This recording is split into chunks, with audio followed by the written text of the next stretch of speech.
Welcome to 20-Minute Bible Study, a podcast from Faith on Hill Church in Milwaukee, Oregon. My name is Adam, and while I put 20 minutes on the timer, why don't you turn in your Bibles to the book of Exodus, chapter 16.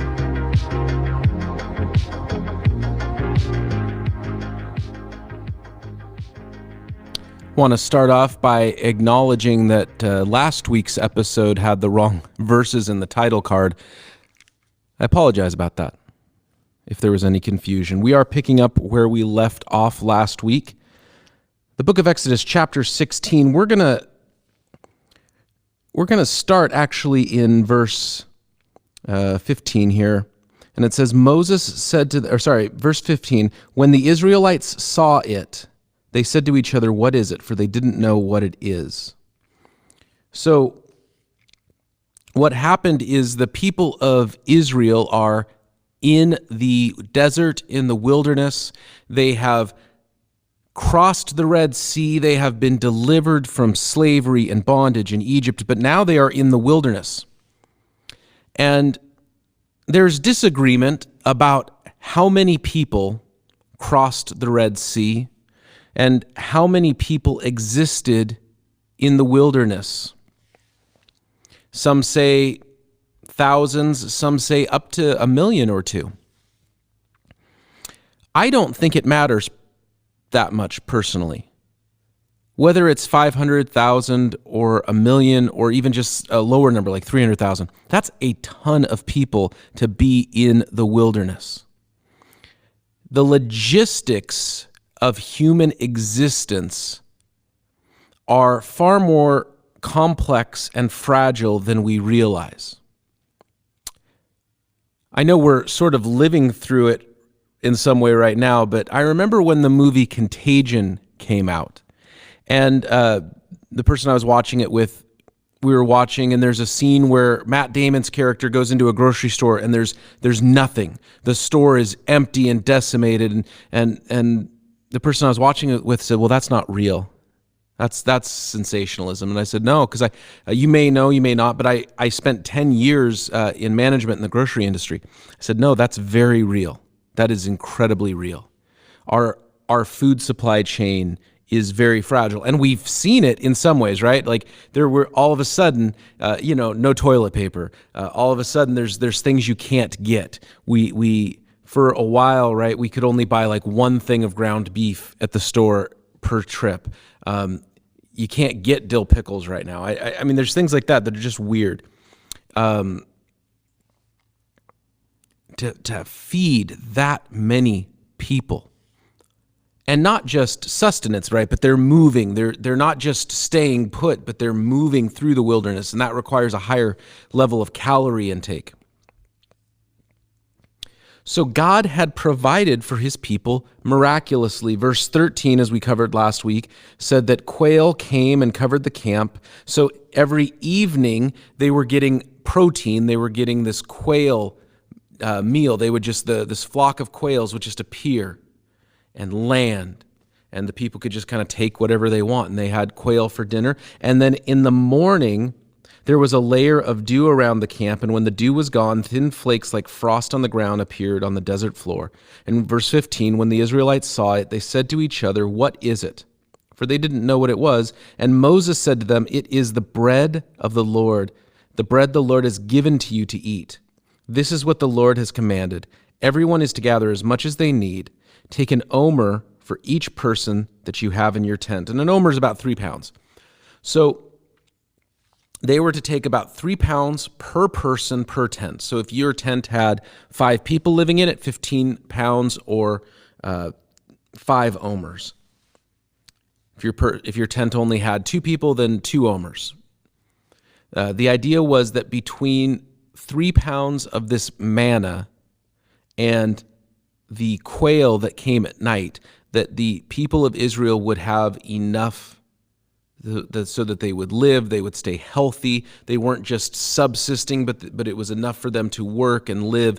The calories and the proteins and everything that they needed was there for them. So verse 17, the Israelites did as they were told. Some gathered much, and some gathered little.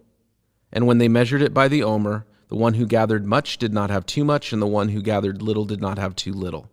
And everyone gathered just as much as they needed. So what they're saying is there were some households that would have needed more, some households that would have needed to gather more, as the Lord had said, because they had more people in their household, and some had less needs, so they took less.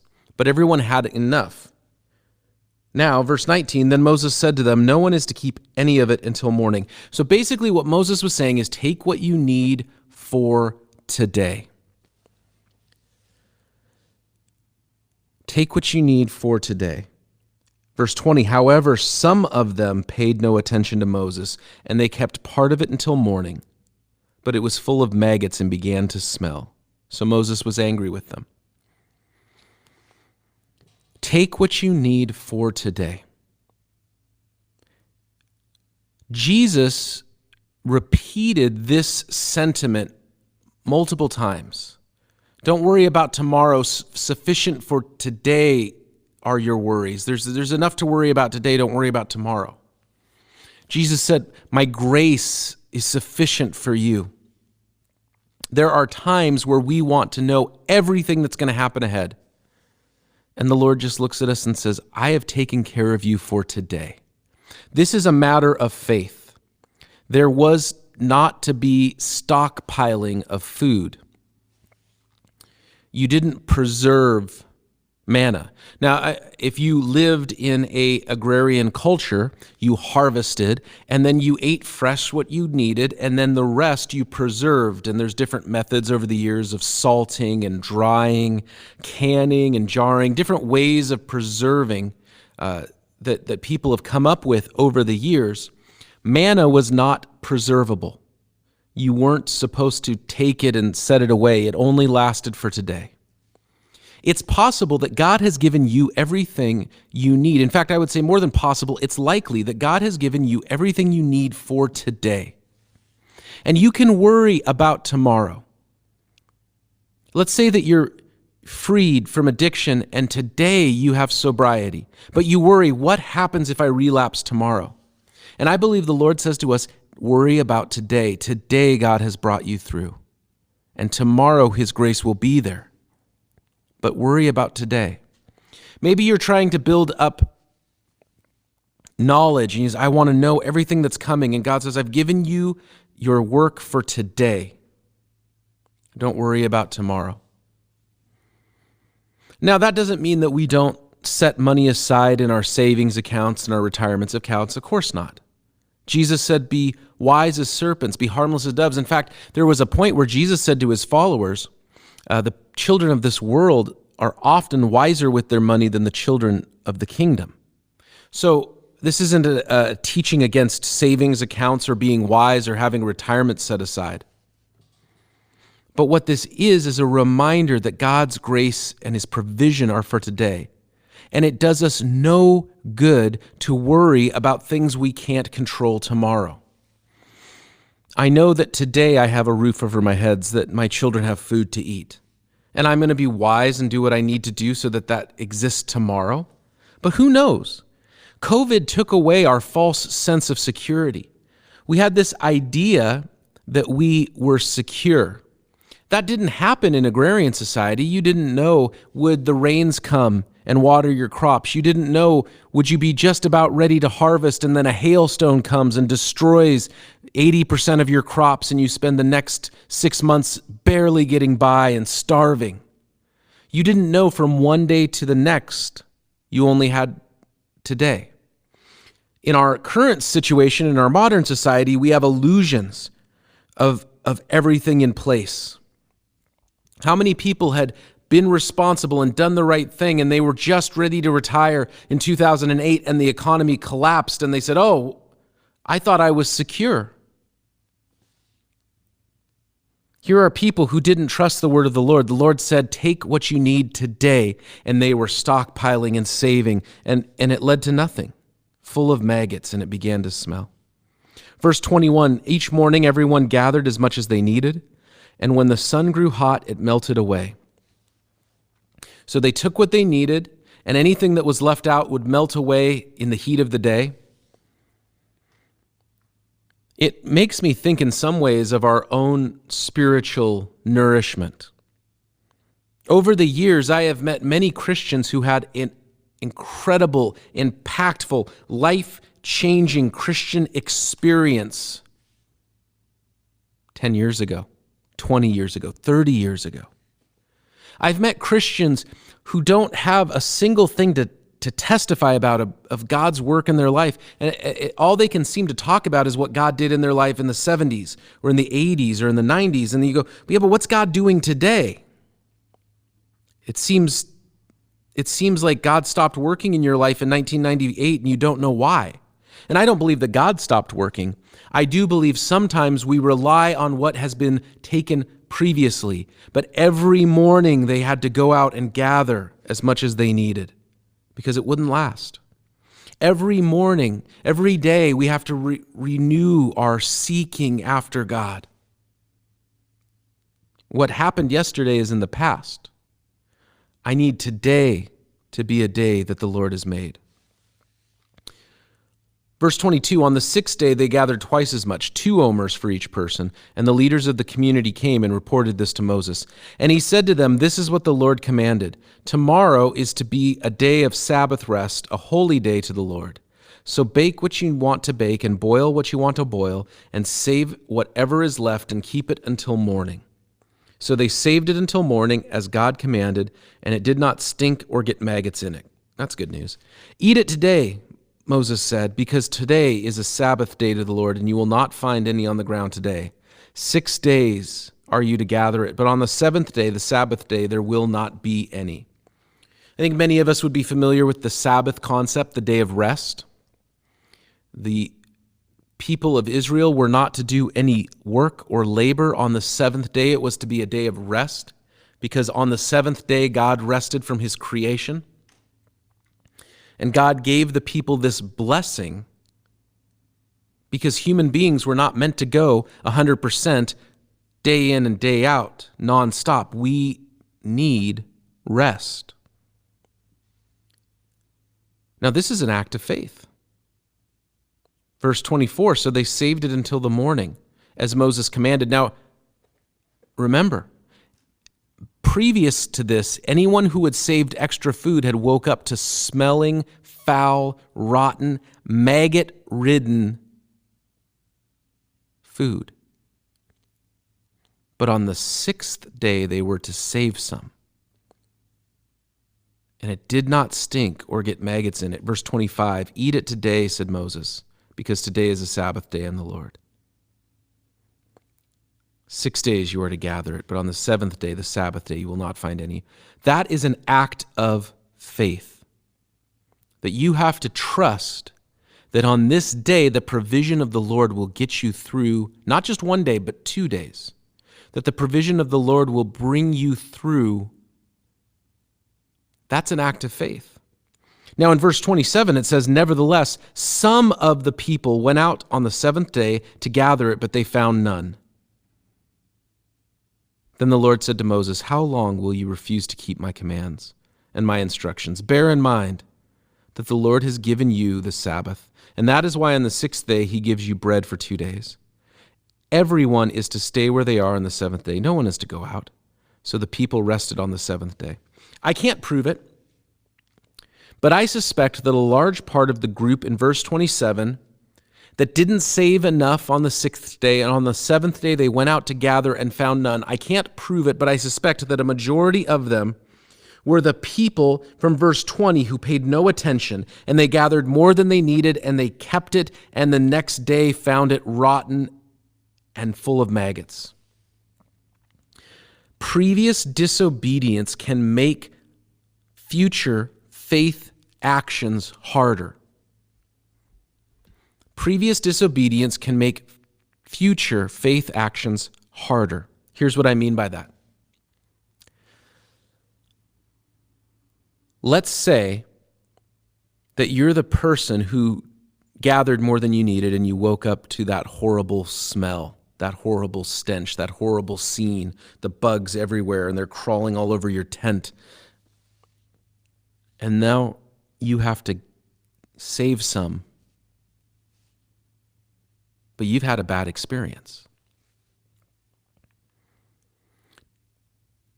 Let me give you some real-world examples of what I mean. There are people who have a hard time believing that as far as human, romantic, and intimate relations go, marriage is God's design. And the reason they have a hard time believing that is because the previous disobedience of their parents. Maybe they have a hard time believing that because of the previous disobedience of themselves or of a spouse.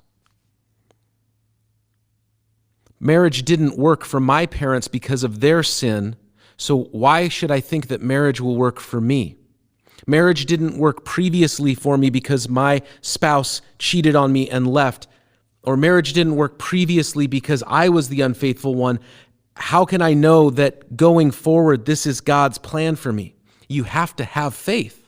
You have to believe. You have to trust. And that's just one example. I think in some ways I'm picking off the low-hanging fruit. That there are times where we see sin and disobedience, and it makes us harder for us to believe going forward. We live in a day that rejects God's plan for marriage. But can I tell you, I firmly believe that one of the reasons why it is so hard for us as a culture and for younger Christians to accept it is because Christians had redefined marriage in the past. That was one of the big buzzwords in the last 10 years. Oh, you can't let people redefine marriage. But Christians had done that very thing. Marriage is between a man and a woman.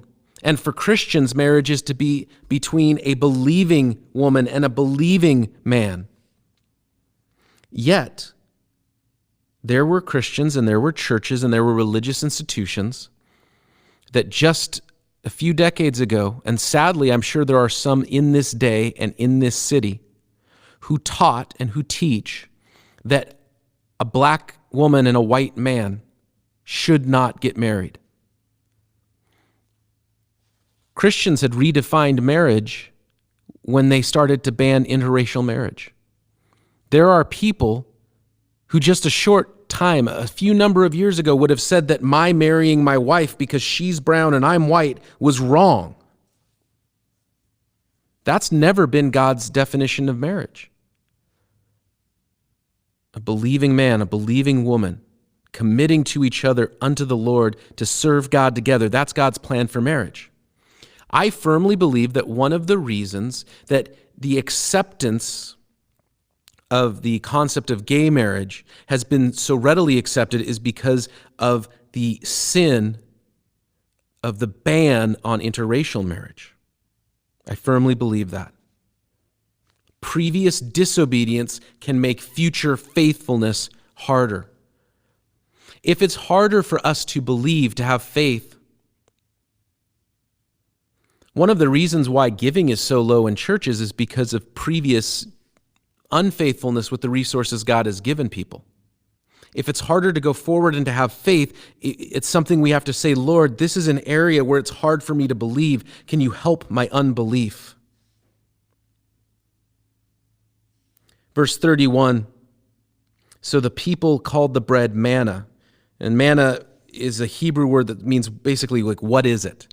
They didn't know what it was. They weren't sure what it was made of or where it came from. Verse 31 says that it was white, like coriander seed. It tasted like wafers made with honey. So it had some savoriness. It had some sweetness to it. Moses said, this is what the Lord has commanded. Take an omer of manna and keep it for the generations to come so that they can see the bread I gave you to eat when I brought you out of Egypt. So Moses said to Aaron, take a jar and put an omer of manna in it. Then place it before the Lord to be kept for all generations. And as the Lord commanded Moses, Aaron put the manna with the tablets of the covenant of the law so that they might be preserved. The Israelites ate manna 40 years until they came to the land that was settled. They ate manna until they reached the border of Canaan. An omer is 1/10 of an ephod. So a couple things there. The Ark of the Covenant. If you've seen Raiders of the Lost Ark, you know what I'm talking about. But the Ark of the Covenant, inside, it contained the tablets of the law, the 10 Commandments, which we'll get to in a few weeks. It also contained a jar containing manna. These were memorials to what God had done. He took care of them the whole time that they were in Israel. That they were in the wilderness trying to get into the land of Israel. Just as he will take care of you, he will take care of me in this time of pandemic, in this time of uncertainty. We can know that God is with us and he has not abandoned us. He has not forgotten us. I want to say thank you again for joining us for another episode of the 20-Minute Bible Study. New episodes are released every Thursday. Audio podcasts are available on Apple Podcasts and Spotify. A video version of this podcast is available on our Facebook page, facebook.com/faithonhill. You can check out our website, faithonhill.com. My name's Adam. I want to say thank you for joining us for another episode of the 20-Minute Bible Study. And we'll see you next week.